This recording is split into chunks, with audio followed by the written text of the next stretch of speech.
Hi friends, good morning. मैं Chandan Kumar प्रीप्यूल classes के online session में आप समस्त छात्र छात्राओं का फिर से एक बार स्वागत करता हूं। दोस्तों, आज तारीख 12 जून 2020 है। जैसा कि हम प्रत्येक क्लास की शुरुआत आज का इतिहास टुडे इन हिस्ट्री टॉपिक से करते हैं, तो देर ना करते हुए चलते हैं आज के हम लोग पहले टॉपिक की ओर। आज का हमारा पहला टॉपिक है नेपोलियन बोनापार्ट। ध्यान रहे साथियों, नेपोलियन बोनापार्ट फ्रांस का महान शासक था। फ्रांस का महान शासक था। खास बात यह है कि आज ही की तारीख 12 जून 1812 ईस्वी को 12 जून 1812 ईस्वी को नेपोलियन बोनापार्ट ने रूस पर हमला किया था। रूस पर हमला किया था। खास बात है कि उस समय रूस को हम लोग सोवियत संघ के नाम से जानते थे। किसके नाम से जानते थे? सोवियत संघ के नाम से जानते थे। हमारा दूसरा महत्वपूर्ण टॉपिक है एमिलियो ओगिनाल्डो।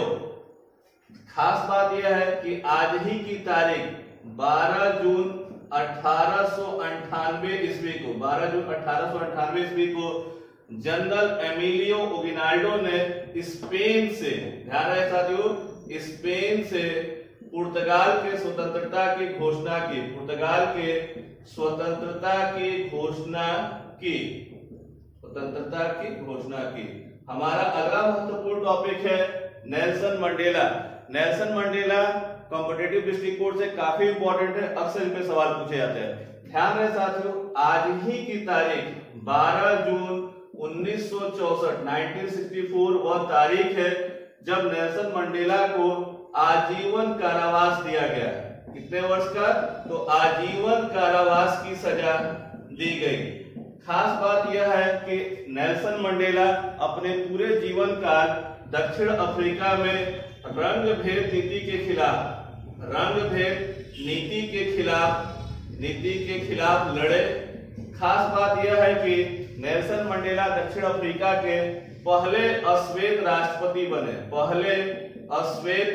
राष्ट्रपति बने और इन्हें साउथ अफ्रीका का गांधी भी कहा जाता है। इन्हें साउथ अफ्रीका का गांधी भी कहा जाता है। और खास बात है कि इन्हें नोबेल शांति पुरस्कार भी प्राप्त हुआ। नोबेल शांति पुरस्कार भी प्राप्त हुआ। दुनिया के महान नेताओं में नेल्सन मंडेला की गिनती की जाती है। हमारा अगला महत्वपूर्ण टॉपिक है रूस। ध्यान दें साथियों, आज ही की तारीख 12 जून 1990 वह तारीख है जब रूस की संसद ने रूस की संप्रभुता की घोषणा की। रूस की संप्रभुता की घोषणा की। आज की तारीख को ही रूस की स्थापना दिवस के रूप में भी मनाया जाता है। रूस की स्थापना दिवस के रूप में मनाया जाता है। कितने तारीख को? 12 जून 1990 को रूस की संप्रभुता की घोषणा वहां की संसद ने की। रूस की संसद का नाम डूमा है। हमारा अगला महत्वपूर्ण टॉपिक और भी इंपॉर्टेंट है, इलाहाबाद हाई कोर्ट। ध्यान रहे साथियों, आज ही की तारीख 12 जून 1975 को इलाहाबाद हाई कोर्ट ने एक ऐतिहासिक फैसला दिया और इस ऐतिहासिक फैसले के अंतर्गत इंदिरा गांधी के निर्वाचन को रद्द कर दिया है। इंदिरा गांधी के निर्वाचन को रद्द किया और साथ ही साथ इनके 6 वर्ष तक चुनाव लड़ने पर भी प्रतिबंध लगाया। ध्यान रहे साथियों, मामला क्या है ये थोड़ा समझ ले। वर्ष 1971 में जो आम चुनाव हुए थे उसमें आरोप है कि इंदिरा गांधी ने प्राइम मिनिस्टर ऑफिस का दुरुपयोग किया, अपनी शक्तियों का गलत इस्तेमाल किया, अपने संसदीय क्षेत्र में तय मानकों से ज्यादा धन संपदा खर्चा की। इसको लेकर के मामला हाईकोर्ट गया और हाईकोर्ट में वर्ष 1975 को आज ही की तारीख को इंदिरा गांधी के निर्वाचन को रद्द कर दिया। ध्यान रहे साथियों, इसी घटना के बाद 25 जून 1975 वह तारीख है जब भारत में राष्ट्रीय आपातकाल लगाया गया। राष्ट्रीय आपातकाल इंदिरा गांधी ने लगाया और ऐसा हमारे भारतीय लोकतंत्र में इस आपातकाल को लोकतंत्र का काला अध्याय माना जाता है। लोकतंत्र का काला अध्याय माना जाता है और ऐसा माना जाता है कि इस आपातकाल को लगाने के पीछे इंदिरा गांधी को अपनी सत्ता को बचाने का ही मुख्य मकसद था। हमारा अगला महत्वपूर्ण टॉपिक है बोरिस एल्त्सन। ध्यान दें साथियों, आज ही की तारीख 12 जून 1991 को बोरिस एल्त्सन रूस के पहले राष्ट्रपति बने। रूस के पहले राष्ट्रपति बने। ध्यान दें साथियों, बहुत महत्वपूर्ण है क्योंकि रूस पहले सोवियत संघ के रूप में था, परंतु उसके बंटवारा होने के बाद उसका सबसे बड़ा हिस्सा जो है वो रूस का लाया और रूस के पहले राष्ट्रपति बोरिस एल्त्सन बने आज ही की तारीख। हमारा अगला महत्वपूर्ण टॉपिक अक्सर एग्जाम में पूछा गया, विश्व बाल श्रम निषेध दिवस। ध्यान दें साथियों, आज ही की तारीख 12 जून वर्ष 2002 ईस्वी को पूरी दुनिया में पहली बार विश्व बाल श्रम निषेध दिवस मनाया गया और इस दिवस को ILO द्वारा, इंटरनेशनल लेबर ऑर्गेनाइजेशन द्वारा पूरी दुनिया में मनवाया गया। इसका मुख्य मकसद यह था कि जो कम उम्र के जो बच्चे हैं वो काम करते हैं, वो उनके सेहत के लिए भी खतरनाक है और उनकी वृद्धि के लिए भी खतरनाक है। तो इसे रोकने के लिए 12 जून 2002 को इंटरनेशनल लेबर ऑर्गेनाइजेशन ने विश्व बाल श्रम निषेध दिवस मनाने की शुरुआत की। हमारा अगला महत्वपूर्ण टॉपिक है नेक चंद्र सैनी। ध्यान दें साथियों, आज ही की तारीख 12 जून 2015 को नेक चंद्र सैनी का निधन हुआ था। ध्यान दें साथियों, चंडीगढ़ जो एक यूनियन टेरिटरी है और भारत के प्रसिद्ध शहरों में गिना जाता है, चंडीगढ़ में एक रॉक गार्डन है। कौन सा गार्डन है? रॉक गार्डन है। रॉक गार्डन के निर्माता जो है वो नेक चंद्र सैनी है। उनके अथक प्रयासों का परिणाम था कि उन्होंने वेस्ट पदार्थों को लेकर के एक गार्डन की स्थापना की जिसका नाम रॉक गार्डन कहा गया। इन्हें पद्मश्री से भी सम्मानित किया गया और आज ही की तारीख 12 जून 2015 को इनका निधन हुआ। दोस्तों, अब हैं अपने करंट अफेयर्स की ओर। आज का पहला करंट अफेयर्स कर्नाटक राज्य से। ध्यान दें साथियों, कर्नाटक की सरकार ने कक्षा 1 से लेकर 5वीं तक के ऑनलाइन क्लासेस पर रोक लगा दी है। ऑनलाइन क्लासेस पर रोक लगाया।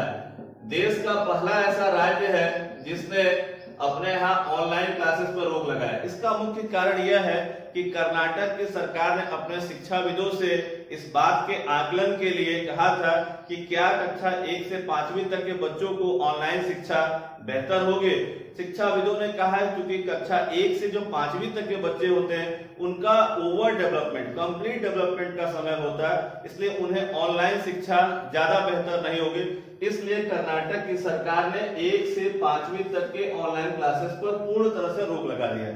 ध्यान दें साथियों, कर्नाटक भारत का क्या है? एक दक्षिणी राज्य है और वर्तमान में जो कर्नाटक के सीएम है उनका नाम है BS येदियुरप्पा। यहाँ पर भारतीय जनता पार्टी की सरकार है। वर्तमान में यहाँ जो गवर्नर है उनका नाम है वजुभाई वाला। ध्यान रहे कि अभी कोविड के दौर में कर्नाटक सरकार ने अपने प्रतियोगी परीक्षाओं की जो तैयारी कर रहे बच्चे हैं उनके लिए गेट सेट गो नामक ऑनलाइन ऐप चलाया। ध्यान रहे साथियों, किसके लिए है ये ऐप? प्रतियोगी छात्रों के लिए जिसमें NET, IIT की तैयारी और भी तरह के। और दूसरा साथ ही कोविड के इस दौर में कर्नाटक सरकार ने ऑनलाइन शतरंज प्रतियोगिता भी चलाया जिसका मुख्य उद्देश्य क्या था? कोविड फंड जुटाना। हमारा अगला महत्वपूर्ण टॉपिक है सावित्री राठौर। ध्यान दें साथियों, सावित्री राठौर हाल ही में इन्हें ओडिशा हाईकोर्ट का न्यायाधीश नियुक्त किया गया है। कहां का न्यायाधीश नियुक्त किया गया है? ओडिशा हाईकोर्ट का न्यायाधीश नियुक्त किया गया है। ध्यान दें साथियों, उड़ीसा भारत का एक प्रमुख राज्य है और उड़ीसा राज्य ने अभी हाल ही में वंदे उत्कल जननी, ध्यान दें साथियों, वंदे उत्कल जननी को अपना राज्य गान घोषित किया है। जो हमने पिछली कक्षा में बताया भी था, राज्य गान उड़ीसा का कौन बना है? वंदे उत्कल जननी तथा टेटा के द्वारा उड़ीसा के सीएम नवीन पटनायक को हीरो टू एनिमल अवार्ड भी दिया गया। हीरो टू एनिमल अवार्ड किसे दिया गया है भाई? हीरो टू एनिमल अवार्ड राज्य के सीएम नवीन पटनायक को दिया गया। क्यों दिया गया है?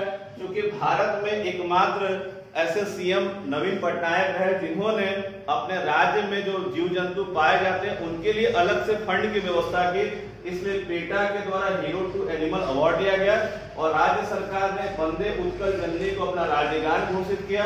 और साथ ही अभी हाल ही में सावित्री राठौर जो है उड़ीसा हाईकोर्ट की न्यायाधीश बनी। उड़ीसा की राजधानी भुवनेश्वर है और उड़ीसा में ही एपीजे अब्दुल कलाम द्वीप है। हमारा अगला महत्वपूर्ण टॉपिक है नौकरी पोर्टल। ध्यान है साथियों, नौकरी पोर्टल वेस्ट बंगाल पश्चिम बंगाल राज्य ने शुरू किया है। पश्चिम बंगाल राज्य ने शुरू किया है। ध्यान है साथियों, ये जो पोर्टल है ये मूल रूप से आईटी सेक्टर, ध्यान है साथियों, आईटी सेक्टर के ऐसे छात्र जिनकी नौकरियां चली गई हैं उन्हें पुनः नौकरी देने के लिए ये पोर्टल ऑनलाइन स्टार्ट किया है, जिसमें आईटी सेक्टर के जो बच्चे हैं वो अपना रजिस्ट्रेशन करेंगे और राज्य सरकार उन्हें विभिन्न एजेंसियों कंपनियों में नौकरी दिलवाने में सहयोग करेगी। वेस्ट बंगाल के सीएम ममता बनर्जी है। हमारा अगला महत्वपूर्ण टॉपिक लोनार झील। ध्यान है साथियों, जून के महीने में अगर कोई टॉपिक या कोई बात सुर्खियों में रही है तो लोनार झील। ध्यान है साथियों, लोनार झील जो है वो महाराष्ट्र राज्य में, किस राज्य में है? महाराष्ट्र राज्य में। महाराष्ट्र राज्य का एक डिस्ट्रिक्ट है जिसका नाम है बुलढाणा, ठीक है, बुलढाणा जिला है। इसी जिले में क्या है? लोनार झील है। ये सुर्खियों में तब आया जब इस झील का जो रंग है, झील के पानी का जो रंग है वो क्या हो गया? गुलाबी या गुलाबी या लाल रंग की तरह हो गया है। ध्यान है साथियों, यह झील वैसे भी काफी इंपॉर्टेंट है एग्जाम के पॉइंट ऑफ व्यू से, क्योंकि लोनार झील एकमात्र एक भारत का ऐसा झील है जिसका निर्माण उल्का पिंड के टकराने से हुआ है। उल्का पिंड के टकराने की वजह से किस झील का निर्माण हुआ है? वो है लोनार झील। और लोनार झील का जो जल है वो क्या है? वो यह एक खारे पानी की झील है, खारे पानी की झील है। तो वर्तमान में लोनार झील की सुर्खियों में होने का मुख्य कारण यह है कि लोनार झील का जो पानी का जो रंग है वो क्या हो गया है? वो गुलाबी या लाल। इसके लिए वैज्ञानिक इस पर लगातार शोध कर रहे हैं कि किन कारणों से लोनार झील का रंग जो है वो लाल हुआ। और लोनार की खासियत क्या है कि अब भारत का एक ऐसा झील है जिसका निर्माण किससे हुआ है? उल्का पिंडों के टकराने की वजह से। हमारा अगला महत्वपूर्ण टॉपिक गौ हत्या अधिनियम। ध्यान है साथियों, यह भी बहुत महत्वपूर्ण होगा। उत्तर प्रदेश की सरकार ने यूपी सरकार ने अपने 65 वर्ष पुराने गौ हत्या अधिनियम को और सख्त कर दिया है। क्या कर दिया है? सख्त कर दिया है। और इसके तहत अब यह कानून बना दिया गया है कि अगर कोई व्यक्ति गौ हत्या का दोषी पाया जाता है तो उसे 10 साल की सजा और 5 लाख रुपए तक जुर्माने का प्रावधान होगा। ध्यान है साथियों, कितने वर्ष की सजा? 10 वर्ष की सजा और कितना जुर्माना? तो 5 लाख रुपए तक का जुर्माना वो किसके अंतर्गत होगा? गौ हत्या अधिनियम के दोषी को पाया। हमारा अगला महत्वपूर्ण टॉपिक जो है एहसास कार्यक्रम। ये थोड़ा टॉपिक काफी इंटरेस्टिंग हो जाएगा। वजह है क्योंकि भारत के जो पश्चिमी पड़ोसी देश है पाकिस्तान ने एहसास कार्यक्रम चला रखा है। किसके लिए?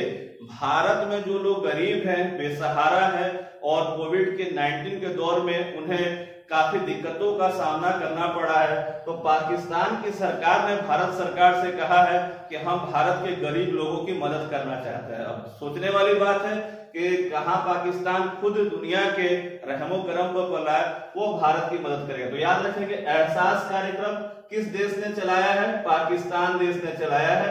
पाकिस्तान देश ने चलाया है और किसके लिए चलाया है? भारत के गरीब लोगों की मदद के लिए, भारत के गरीब लोगों के मदद के लिए, गरीब लोगों के मदद के लिए। ध्यान है साथियों, भारत का यह पश्चिमी पड़ोसी देश है जिससे हमारा सीमा विवाद और भी कई तरह के विवाद इसकी स्थापना वर्ष से ही चल रहा है। हमारा अगला महत्वपूर्ण जो टॉपिक है उसका नाम है ट्रू नेट। याद रखिए, ट्रू नेट। उत्तर प्रदेश सरकार ने, यूपी सरकार ने उत्तर प्रदेश के 75 जिलों, उत्तर प्रदेश के 75 जिलों में 15 जून तक कोविड-19 के जल्द से जल्द त्वरित परीक्षण के लिए ट्रूनेट व्यवस्था की शुरुआत की। याद रखेंगे किसके लिए? तो कोविड-19 के त्वरित परीक्षण के लिए कौन सी व्यवस्था शुरू की है? ट्रूनेट। किसने शुरू किया है? उत्तर प्रदेश सरकार ने, और इसे भारत के ICMR Indian council of medical research द्वारा भी सहमति दे दी गई है। हमारा अगला महत्वपूर्ण टॉपिक है रोजगार सेतु पोर्टल। ध्यान दें साथियों, रोजगार सेतु पोर्टल मध्य प्रदेश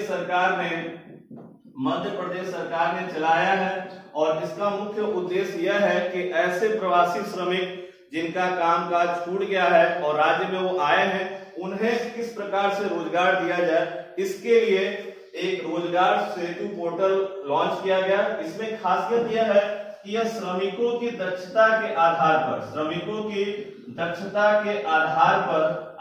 पर उन्हें जॉब दिया जाएगा। याद रखेंगे, हर श्रमिक की अपनी अपनी दक्षता होता है। कोई इलेक्ट्रीशियन है, कोई प्लम्बर का कार्य कर सकता है, कोई खेती कार्य कर सकता है, कोई कुछ कर सकता है। तो इस सेतु में, इस पोर्टल में खासियत है कि आपको भरने होंगे कि आप किस सेक्टर में दक्ष है, राज्य सरकार उसी के अनुसार आपको रोजगार प्रोवाइड कराएगी।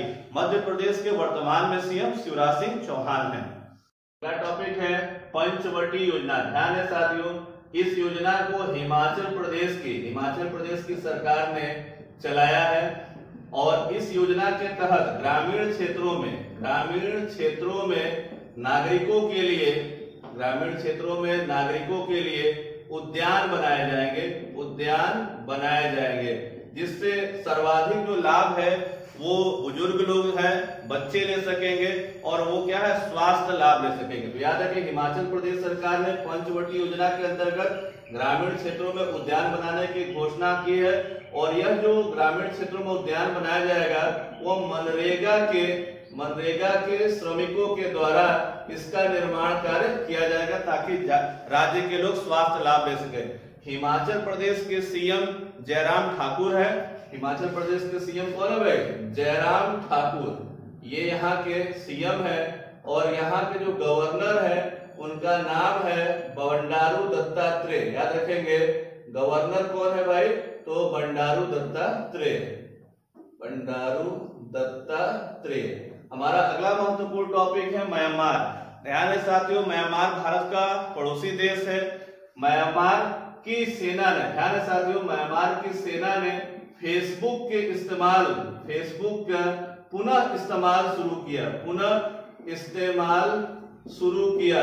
खास बात यह है कि कुछ समय पूर्व म्यांमार की सेना ने अपने यहाँ फेसबुक का इस्तेमाल पर रोक लगा दिया था। वजह यह था कि सेना के खिलाफ गलत पोस्ट किए जा रहे थे और अफवाह ज्यादा से ज्यादा फैलाया जा रहा था, इसलिए सेना ने अपने यहाँ फेसबुक को रोक लगा दिया था, और तो अब उसमें पुनः सुधार करके पुनः इसके इस्तेमाल को शुरू कर दिया है। ध्यान दें साथियों, म्यांमार भारत का एक खास पड़ोसी राष्ट्र है, जिससे भारत की सीमाएं लगती है, और म्यांमार की जो राजधानी है वो क्या है? नेपिता। ठीक है, याद रखेंगे, नेपिता ये क्या है? इसकी राजधानी है, और यहाँ के जो राष्ट्रपति है उनका नाम है विन मिंट। यहाँ के राष्ट्रपति कौन है? विन मिंट यहाँ के राष्ट्रपति है, और म्यांमार को ही पूर्व में क्या कहते थे? वर्मा कहा जाता था।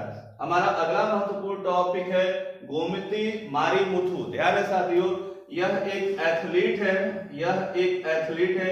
इन पर 4 वर्ष का बैन लगाया गया है। याद रखेंगे, वर्ष 2019 में इन्होंने 800 मीटर में गोल्ड भी जीता था। याद रखेंगे, वर्ष 2019 में इन्होंने क्या है? गोल्ड भी जीता था। और क्या है, यह जो प्रतियोगिता थी वो कौन सी थी? Asian championship. खास बात है कि इन पर जो प्रतिबंध है AIU जो हमारे देश की एक संस्था है जिसका नाम है एथलेटिक्स इंटीग्रिटी यूनिट। क्या नाम है? एथलेटिक्स इंटीग्रिटी यूनिट, जिसका हेडक्वार्टर कहाँ है? पुणे है। इसने इन पर क्या है? 4 साल का बैन लगाया है। आरोप है कि इन्होंने प्रतिबंधित दवाओं का सेवन किया है। हमारा अगला महत्वपूर्ण टॉपिक है बांस। ध्यान है साथियों, बांस को हरा सोना भी कहा जाता है। याद रखेंगे, बांस को हरा सोना भी कहा जाता है। सुर्खियों में यह इसलिए है क्योंकि केंद्र सरकार ने बांस के आयात पर 10% से 25% आयात शुल्क बढ़ा दिया है। याद रखेंगे, आयात शुल्क बढ़ाया है। कितना कर दिया? पहले 10% हुआ करता था, अब 25% होगा। इसका मुख्य कारण यह है कि भारत में जो अगरबत्ती उद्योग को जो लोग चलाते हैं वो विदेशी बांस का इस्तेमाल करते थे और हमारे देश में जो बांस का उत्पादन हो रहा था उसका वो इस्तेमाल नहीं करते। इसलिए भारत सरकार ने ऐसा किया है कि अगर बांस के आयात शुल्क बढ़ाया जाएगा तो इससे जो भारत के अंदर के बांस की डिमांड क्या होगी? बढ़ जाएगी। इसलिए भारत सरकार ने इसके आयात शुल्क को 10% से बढ़ाकर कितना कर दिया? 25% कर दिया। सीधा 15% की बढ़ोतरी कर दी। हमारा अगला महत्वपूर्ण टॉपिक है उत्तर कोरिया। याद रखेंगे साथियों, उत्तर कोरिया और दक्षिण कोरिया, जैसे भारत पाकिस्तान दो पड़ोसी राष्ट्र है, उसी तरह से उत्तर कोरिया और दक्षिण कोरिया। उत्तर कोरिया ने दक्षिण कोरिया से जितने भी अपने तरह के संचार से संबंधित साधन थे उस सब पर क्या है? रोक लगा दिया है। क्या कर दिया? दक्षिण कोरिया के साथ सभी तरह के संचार माध्यमों पर रोक लगा दिया है। मतलब कि उत्तर कोरिया के किसी भी प्रकार के समाचार जो है वो दक्षिण कोरिया में नहीं जा सकेंगे। आपको पता ही है कि उत्तर कोरिया में किम जोंग उन जो एक तानाशाह के रूप में जाना जाता है, यहाँ पर किसी भी तरह की लोकतंत्र नहीं है और यहाँ का जो तानाशाह है वो लगातार अपने नागरिकों के सभी तरह के अधिकारों को लगातार कुचलता रहता है। तो याद है कि उत्तर कोरिया ने दक्षिण कोरिया के साथ सभी तरह के संचार माध्यमों पर क्या है? रोक लगा दिए। खास बात यह भी है कि उत्तर कोरिया और दक्षिण कोरिया जो है वो 38वीं समानांतर रेखा जो है वो इन दोनों देशों को आपस में क्या करती है? विभाजित करती है। 38 पैरेलल लाइन जो है उत्तर कोरिया को दक्षिण कोरिया से विभाजन का काम करती है। हमारा अगला महत्वपूर्ण टॉपिक है अनन्या। ध्यान है साथियों, अनन्या क्या है? एक स्प्रे है। क्या है? एक स्प्रे है। ध्यान है, कोविड के दौर में जो हम लोग मास्क का इस्तेमाल कर रहे हैं, पीपीई किट का इस्तेमाल कर रहे हैं, जो डॉक्टर अन्य तरह के उपकरण का इस्तेमाल कर रहे हैं और यहाँ तक कि जो दरवाजे के हैंडल और सब चीजों का जहां भी इस्तेमाल होता है तो उनको डिसइंफेक्ट करने के लिए, उसको क्या करने के लिए? डिसइंफेक्ट करने के लिए एक स्प्रे बनाया गया है। उस स्प्रे का जो नाम है उसका नाम क्या है? अनन्या। याद रखिएगा साथियों, अनन्या क्या है? एक स्प्रे है और इसको क्या करते हैं? भारत की एक संस्था है जिसका नाम है डाइट, उसने विकसित किया है। हमारा अगला महत्वपूर्ण टॉपिक है कॉस्ट ऑफ लिविंग सर्वे 2020। इस सर्वे को मर्सर, याद रखेंगे, मर्सर नामक संस्था ने जारी किया है और इसने बताया है कि भारत का जो मुंबई शहर है वो भारत का सबसे महंगा शहर है। भारत का सबसे क्या है? महंगा शहर है। याद रखिएगा, भारत का दूसरा सबसे महंगा जो शहर है वो क्या है? नई दिल्ली। याद रखिएगा, भारत का दूसरा सबसे महंगा शहर कौन है? वो नई दिल्ली है। याद रखिएगा, इस सर्वे के अनुसार यह बताने का प्रयास किया गया है कि दुनिया में वो कौन से स्थान है जहां पर प्रवासियों के लिए रहना सबसे महंगा होता है। तो भारत का जो है मुंबई शहर, याद रखेंगे, इसको 60वां, वर्ल्ड के हिसाब से 60वां स्थान प्राप्त हुआ है, जबकि जो नई दिल्ली है इसको विश्व के अनुसार 101वां स्थान प्राप्त हुआ है। और दुनिया में जो सबसे महंगा शहर है वो क्या है? हांगकांग को प्राप्त हुआ। मतलब वहां पर रहना दुनिया में सबसे महंगा है। दोस्तों, आपको अगर हमारा यह वीडियो अच्छा लगता हो तो इसे लाइक करें, शेयर करें, सब्सक्राइब करें और अपने महत्वपूर्ण कमेंट जरूर लिखें ताकि हम और बेहतर कर सके। आपके कमेंट की हमें हमेशा इंतजार होता है। नमस्कार दोस्तों, धन्यवाद।